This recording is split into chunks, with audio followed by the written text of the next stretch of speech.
Question number 6 है इसका खाखंड। इसको कैसे हल करेंगे?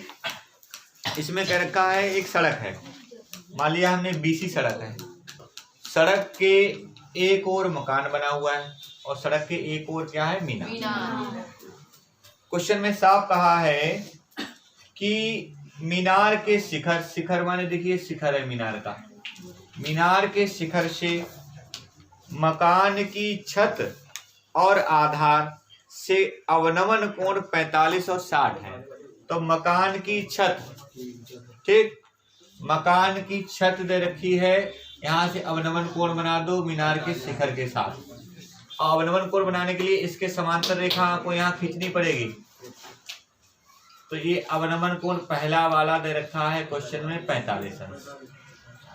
फिर इसी मीनार के शिखर से मकान के आधार, आधार के साथ देखिए अवनमन कोण एक पूरा बन रहा है 60 अंश। इतना कह रखा है क्वेश्चन में। कहा है कि यदि मकान की ऊंचाई 10 मीटर हो, मकान की ऊंचाई हमने ले ली 10 मीटर, तो मीनार की ऊंचाई ज्ञात करिए। तो हमने मान लिया मीनार की ऊंचाई h है, ये मीनार की ऊंचाई हमको ज्ञात करनी है। कैसे ज्ञात होगी? देखिए बहुत सरल तरीका है इसका हल करने का। आप क्या करिए, जैसे बीसी रेखा है, इसके समांतर यहाँ ए से एक रेखा खींच दीजिए। तो आप जानते हो, देखो ये रेखा जो इसको डी ई मान लिया हमने, इसको मान लिया हमने एफ बिंदु, जहां पर एक काट रहा है इसको, ठीक। पूरी ऊंचाई h है ही, आप जानते हो उसको। मीनार की ऊंचाई हमने कितनी मान ली? h metre. ध्यान समझना, ये कोण देखिए 45 का है, ये दोनों रेखाएं आपस में समांतर होंगी तो ये भी कितना हो जाएगा? 45, क्योंकि एकांतर कोण बराबर होते हैं। ऐसे ये पूरा 60 है तो ये भी कितना हो जाएगा? 60। अब दो त्रिभुज आपके पास में है, इस ये जो भुजा बीसी है हमने इसको मान लिया x, तो इसी कारण से ये भुजा AF भी कितनी हो जाएगी? x हो जाएगी। त्रिभुज एक एक करके लेंगे, तो त्रिभुज AFD, सबसे पहले त्रिभुज AFD में देखिए समकोण त्रिभुज है, यहाँ पर एक कोण 90 है, तो हम लिख भी देंगे कोण AFD बराबर कितना है? 90 डिग्री है, समकोण त्रिभुज है। अब हमको जो निकालना है, पहले एक चीज और ध्यान देनी पड़ेगी, ये पूरी भुजा देखिए कितनी है? h, और हमको चाहिए इतनी भुजा, हमको और चाहिए, तो इसको हम क्या मान लिया? हमने मान लिया इसको बाई मान लिया। कितना मान लिया हमने इसको? बाई, यहां से यहां तक बाई। तो क्या करेंगे? लंब बटे आधार का नियम लगा देंगे, लंब बटे आधार। तो लंब बटे आधार लगाएंगे, हम जानते हैं लंब बटे DF भुजा, आधार AF भुजा, लंब बटे आधार कौन सा रेशियो होता था? 10 का। DF का मान हमने जो बाई माना है, ये मान x हमारे पास में। एक चीज ध्यान देना, बाई मानने की आवश्यकता हमको इसलिए नहीं पड़ेगी क्योंकि देखो ये भुजा, एक मान कितना भुजा? 10, तो ये 10 हो जाएगी यहाँ से यहाँ तक। तो आप बाई मत मानिए और आसान हो जाएगा आपको सवाल करना। तो ये बची हुई शेष भुजा क्या हो जाएगी? h minus 10। पूरी भुजा में से आप इतना पद घटा देंगे तो इतना DF भुजा निकल आएगी। तो DF का मान हो गया h माइनस 10। इक्वल में tan 45 का मान टेबल से देखिए, याद कर लीजिए, एक होता है, क्रॉस मल्टीप्लाई कर लेंगे तो x इक्वल टू होगा h माइनस 10। इसको डाल दीजिए समीकरण 1। अब क्या करना है? ये त्रिभुज लेके चलो बड़ा BCD, त्रिभुज BCD में इसमें देखिए कोण C आपका वो 90 है। इस आधार पे देखो ये DC, लंब बटे आधार। अब यहाँ पर एंगल है, कोण है 60 का, तो DC का मान हमने h माना है, BC का मान हमने x माना है, और tan 60 की वैल्यू आप जानते हो कितनी होती है? √3। फिर से क्रॉस मल्टीप्लाई करेंगे तो x √3 is equal to h, ठीक। h का मान वो हमको क्या x गायब करना है, x का मान यहाँ रख दीजिए, तो x का मान देखिए क्या है? h माइनस 10 है, √3, और यहाँ पर h हमने मान रख लिया x का, ठीक है। अब इसको हल करते जाइए, आपको उत्तर मिल जाएगा। तो गुणा करेंगे तो h √3 माइनस के 10 √3 बराबर कितना हुआ? h। इधर लाओ इनको, h को बराबर में इसको ले जाओ, प्लस हो गए एच आप कॉमन ले लीजिए तो √3 - 1 10 √3। अगर हम मान निकालेंगे तो बटे में चला जाएगा पूरा पद हमारा √3 - 1। नीचे से अंडर वाला पद हटाने के लिए हम क्या करेंगे, हर का परिमेयकरण कर देंगे, संयुग्मी से गुणा भाग कर देंगे। ठीक है, तो इसका संयुग्म प्लस का होगा तो 10 √3 √3 - 1, यहाँ इसके संयुग्मी से गुणा भाग कर लेंगे। √3 + 1 h, यहाँ 3 10 √3 हो जाएगा और यहाँ पर √3 प्लस यहाँ पर 3 लिखिए। ठीक है, नीचे वर्गांतर लगाओ, √3 का स्क्वायर माइनस 1 का स्क्वायर। अब आप क्या करें, √3 से अंदर गुणा कर दो, तो जब जैसे इनकी गुणा होगी तो कितना होगा 3, और इनकी गुणा करने कितना हो जाएगा प्लस का √3। बटे में देखिए कितना बचेगा भैया 3 - 1 तो 10 3 + √3 बटे में 2 2 पंजे 10 h = 5 3 + √3। अब क्या करेंगे, √3 का जो मान है 1.732 होता है, वह रख देंगे हम। तो यहाँ पर 13 + 1.732, इनको जब जोड़ेंगे तो कितना बन जाएगा, इनको जोड़ने पर हमारे पास 4 हो जाएगा, 4.73। इन पदों की हम आपस में गुणा करके लिख देंगे, यही हमारा क्या हो जाएगा, मीनार की ऊंचाई। अंडर सहित हमारा पूरा विपरीत मान निकल आएगा। देखिए क्वेश्चन नंबर 6 का एक गाखंड है। इसमें कहा है एक लंबवृत्तीय शंकु की त्रिज्या और ऊंचाई में अनुपात दे रखा है। तो एक लंबवृत्तीय शंकु है, तो शंकु हमने बना दिया, शंकु की त्रिज्या हमने मानी r और इसकी ऊंचाई को हमने मान लिया h। ठीक है, क्वेश्चन में कह रखा है शंकु की त्रिज्या और ऊंचाई में दोनों में क्या दे रखा, अनुपात। तो दोनों में, चूंकि सवाल में त्रिज्या हमने मानी है r, त्रिज्या और ऊंचाई,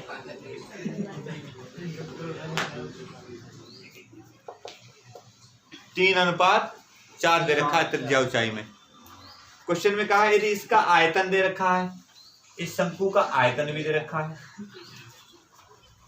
आयतन है 301.44 सेंटीमीटर क्यूब। मात्रक लिखना बहुत जरूरी होता है, आप मात्रक नहीं लिखेंगे तो ठीक नहीं है भाई। आयतन है तो आयतन का मात्रक हो, क्षेत्रफल हो तो क्षेत्रफल का मात्रक अवश्य लिखना चाहिए। अब सुने, पहले त्रिज्या और ऊंचाई को आप अलग अलग लिखो। जब अलग लिखेंगे तो हमने बताया कोई भी सब अनुपात की संख्या को जब अलग लिखते हैं तो कोई भी हम चर राशि ले लेते हैं उसके साथ में। तो r बराबर हमने कितना लिख लिया 3x, h बराबर कितना लिख दिया हमने 4x। अब शंकु है, शंकु के आयतन का सूत्र लग जाएगा, तो 1/3 πr² h बराबर 301.44। अब 1/3 पाई का मान 3.14 क्वेश्चन में दे रखा है, r का मान हमने रखा है 3x, h का मान देखिए हमारे पास 4x है। बराबर में जो वैल्यू है उसको हम ऐसे लिखते रहेंगे,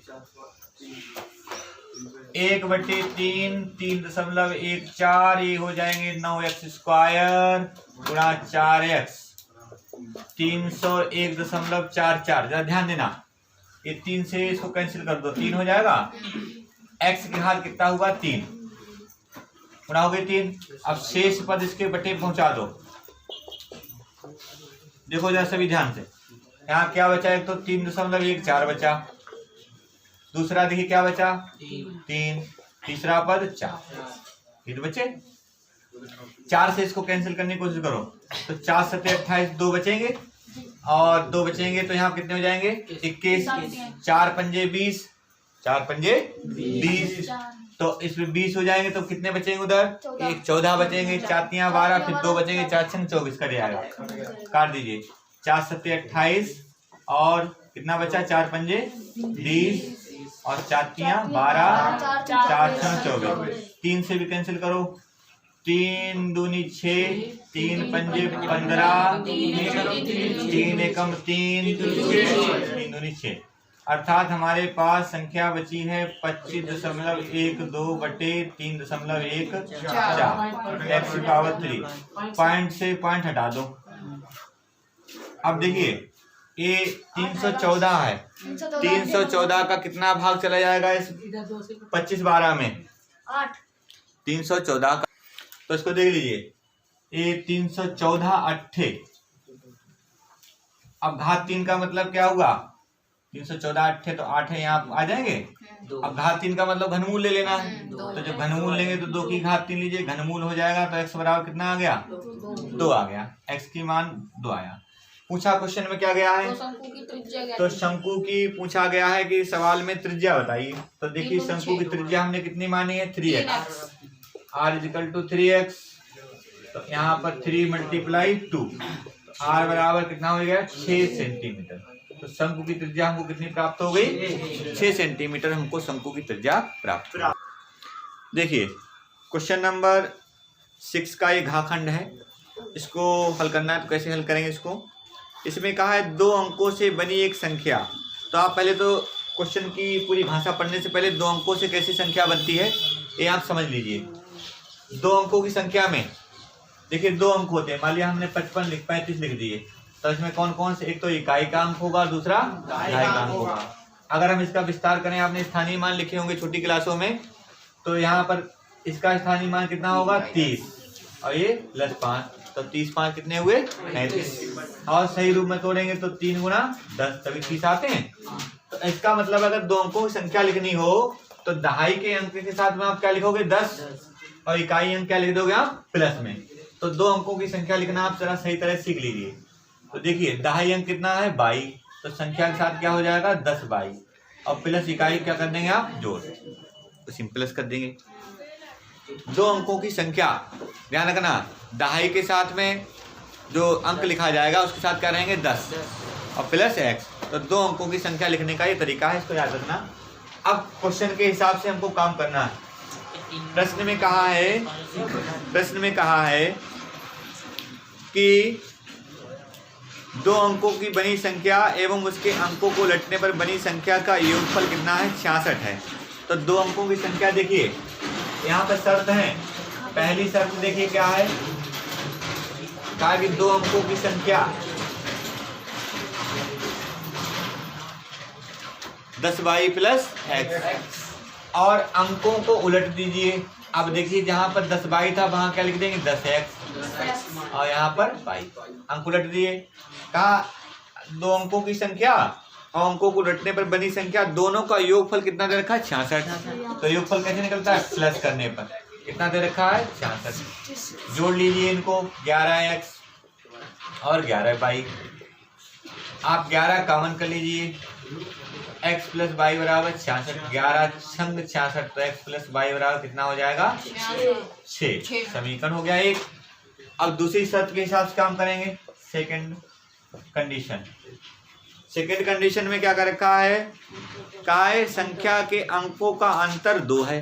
संख्या के अंकों का अंतर कितना है? 2। तो संख्या के अंकों का अंतर हमने ले लिया। अंतर कैसे निकलता है? घटाने पर कितना है? 2 है। तो समीकरण हो गए हमारे पास 2। अब इन दोनों समीकरणों को हल करने ला है 1 2 को। तो समीकरण 1 तथा 2 को हल करने अब हल करने का तरीका हमारा चाहे तो विलोपन विधि, बजगुणन विधि या कोई सी विधि है उसको हम लगा सकते हैं। ठीक है, तो दोनों समीकरण हल करेंगे। तो x + y ये पहले समीकरण है, x - y ये दूसरी समीकरण है। अब देखिए इन दोनों समीकरणों को हम क्या कर लें? जोड़ लें। जोड़ने पर देखिए 22 से 22 घट जाएगा, ये हो जाएंगे 2x, और ये कितने हो जाएंगे? 8, 2 चौकू 8। x बराबर कितना आ गया? 4 आ गया। तो x बराबर हमको 4 प्राप्त हो गया। ये देखिए x बराबर हमको 4 प्राप्त हुआ। ठीक है, अब x का मान किसी में रख दीजिए, 1 में रखने पर। जब x का मान 1 में रखेंगे तो 1 हमारे पास है, x + y बराबर 6। अब x की जगह कितना लिख दोगे आप? 4। तो बाई इजिकल टू 6 माइनस 4, तो बाई बराबर कितना आ गया? 2। अतः संख्या, जो 2 अंकों की संख्या है, संख्या हमने मानी थी 10y प्लस एक्स। अब आप y का मान रख दीजिए, y का मान देखिए 2 आया और x का मान 4 आया, तो ये कितने 10 दूनी 20 और प्लस 4 कितने हो गए? 24। तो संख्या कितनी आ गई? 24। इस तरह से आप बोर्ड परीक्षा में इस तरह से प्रश्नों को हल कर सकते हैं। हाँ, इसको लिख लीजिए। देखिए क्वेश्चन नंबर 7 का खंड है। इसमें जैसे सवाल में दे रखा है, पहला तो इसमें 7 का में का संख्याओं की उस सूची के प्रथम 25 पदों अर्थात इस समांतर श्रेणी का सवाल है। तो ये अपने कोर्स में नहीं है इस वर्ष के लिए। तो इसका जो अथवा में लिखा हुआ है, अथवा में क्या है? एक आयताकार मैदान दे रखा है और सवाल में कह रखा है उस मैदान की लंबाई में 2 मीटर की कमी कर दी जाए और चौड़ाई में 2 मीटर की क्या कर दी जाए? वृद्धि कर दी जाए। तो क्षेत्रफल में क्या हो जाता है? 10 मीटर स्क्वायर क्षेत्रफल बढ़ जाता है। तो पहले क्या करेंगे हम लोग? लंबाई को हम मान लेंगे x मीटर लंबाई है, चौड़ाई हमने मान ली उस मैदान की, जो आयताकार मैदान है उसकी चौड़ाई हमने मान ली कितनी? 22 मीटर। आयताकार मैदान, लंबाई हमने x मानी है और चौड़ाई हमने क्या मानी है? 22। तो इस हिसाब से देखा जाए तो पहले तो क्षेत्रफल देख लीजिए, इसका कितना होगा? लंबाई गुना चौड़ाई, अर्थात x 22 मीटर स्क्वायर क्षेत्रफल हो जाएगा। अब शर्त के हिसाब से काम करना है।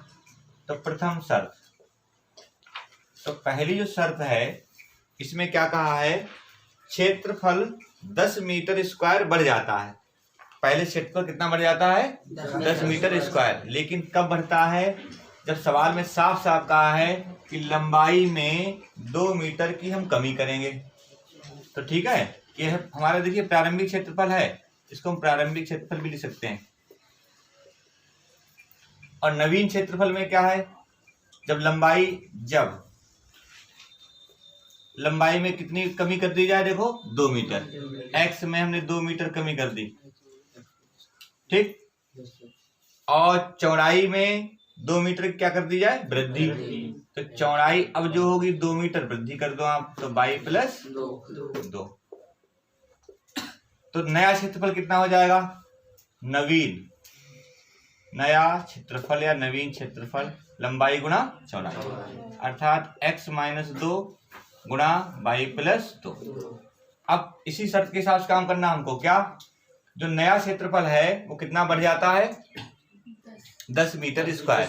पहले की तुलना में कितना बढ़ जाता है? 10 मीटर स्क्वायर बढ़ जाता है। अर्थात ये जो क्षेत्रफल है ये पहले वाला क्षेत्रफल था, देखो ये बाद वाला क्षेत्रफल है, ये 10 मीटर बढ़ा हुआ है। तो इसका मतलब क्या है? ये 10 मीटर कितना है? कम है। ये 10 मीटर कम है। तो इसका मतलब ये हुआ अगर इसमें हम 10 जोड़ दें तो दोनों आपस में बराबर हो जाएंगे। अगर इस पहले वाले में 10 जोड़ दें तो ये दोनों आपस में क्या हो जाएंगे? बराबर। तो हम लिख देंगे 10 प्लस xy, x माइनस 2। अब गुणा कर लीजिए इनकी आपस में, तो गुणा करें तो क्या हो जाएगा? xy और प्लस के 2x माइनस के 2y माइनस के 4। xy इधर लाने पे घट जाएगा, ठीक है, या उधर ले जाके घटा दो, तो ये 4 इधर ले आओ। xy प्लस का था, इधर आके क्या हो गया? माइनस। इन दोनों कितने कॉमन हो रहे हैं? 2। x माइनस y, ये हो गए 14। ये घटने पर 2x माइनस वाई, 2 सत्ते 14 कर दीजिए, अर्थात x माइनस वाई बराबर कितना बन गया? देखो 7। ये समीकरण 1 आ गया। अब इसकी दूसरी शर्त है, द्वितीय शर्त लिख दो इसको, ठीक है। द्वितीय शर्त, सेकंड शर्त लिखो, ठीक है। द्वितीय शर्त में क्या करना है? कहा कि परंतु यदि लंबाई में 2 मीटर की वृद्धि कर दी जाए, तो हम डायरेक्ट क्षेत्रफल लिख रहे हैं इसका, ठीक है, नवीन क्षेत्रफल। अब लंबाई में देखो कितनी वृद्धि कर दी जाए?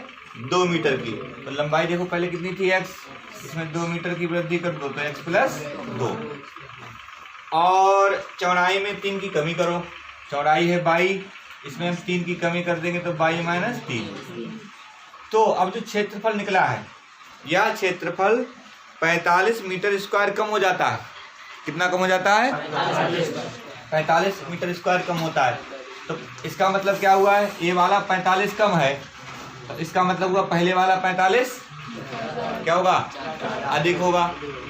ये 45 क्या हो जाता है, कम, तो इसका मतलब पहले वाला 45 क्या है, अधिक है। और हम बराबर करना चाहते हैं तो पहले में से 45 क्या कर देंगे, हम माइनस कर देंगे, घटा देंगे। एक्स वाई माइनस 45, इधर ऐसे रखो, इनको गुणा कर लो। एक्स वाई माइनस के 3x प्लस के 2y माइनस के 6। एक्स वाई डायरेक्ट घटा दो, घट गए, 6 इधर ले आओ, इधर माइनस के 3x प्लस के 2y, कुल मिला के इधर घटा दो 6, तो कितने रह जाएंगे, माइनस के 39, माइनस के 3x प्लस के 2y। ठीक, इतना।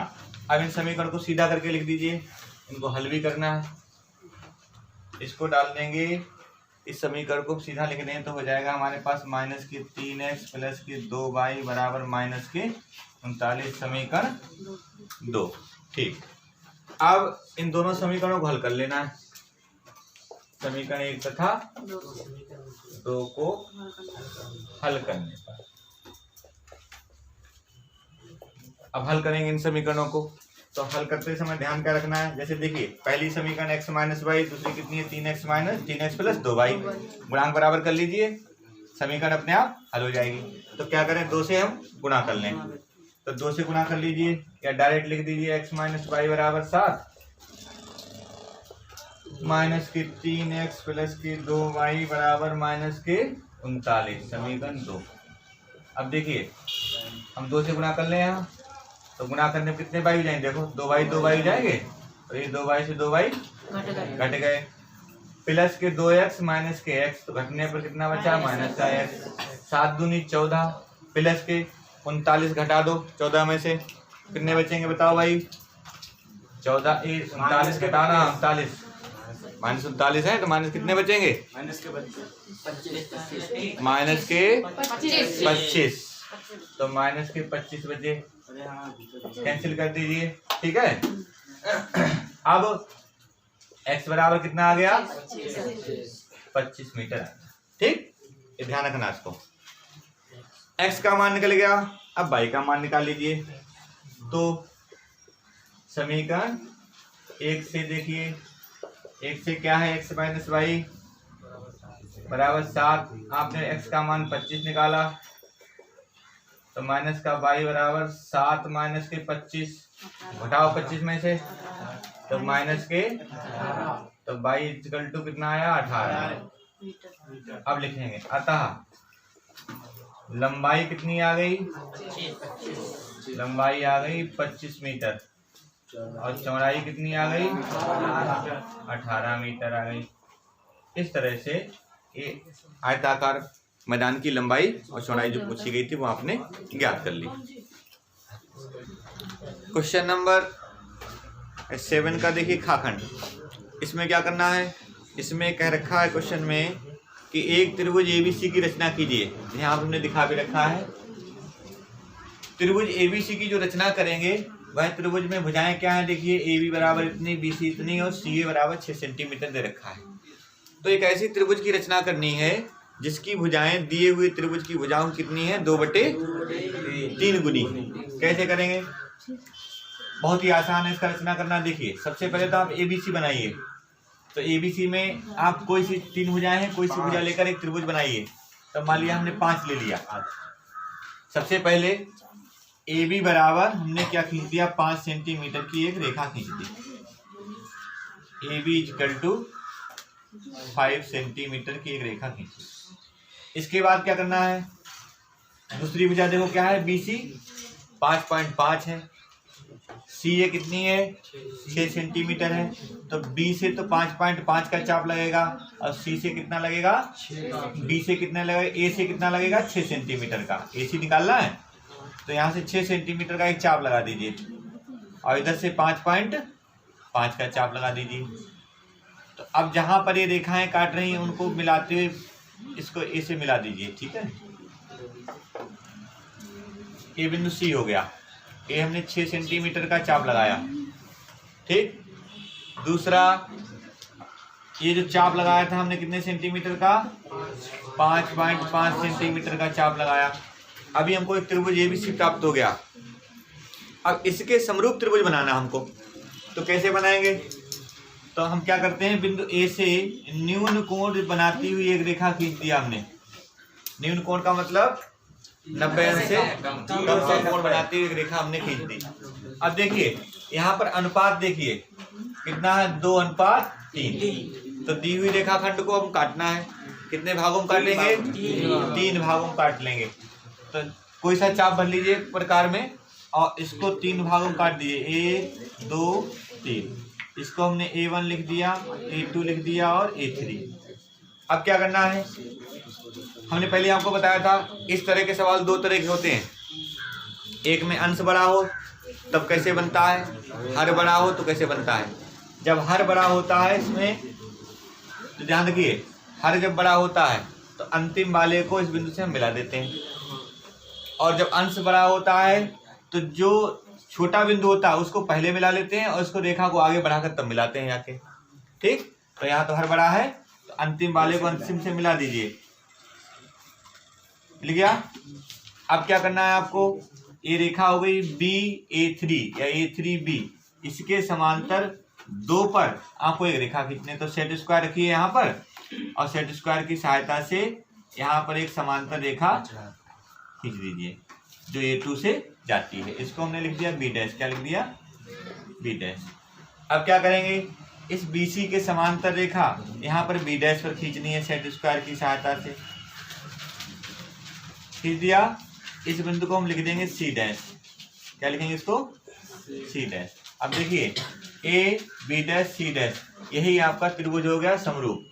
तो त्रिभुज ABC के जो समरूप त्रिभुज हमको कौन सा प्राप्त हो गया, A B' और C'। इस तरह से दिए हुए त्रिभुज के समरूप त्रिभुज बनाना हमने सीखा।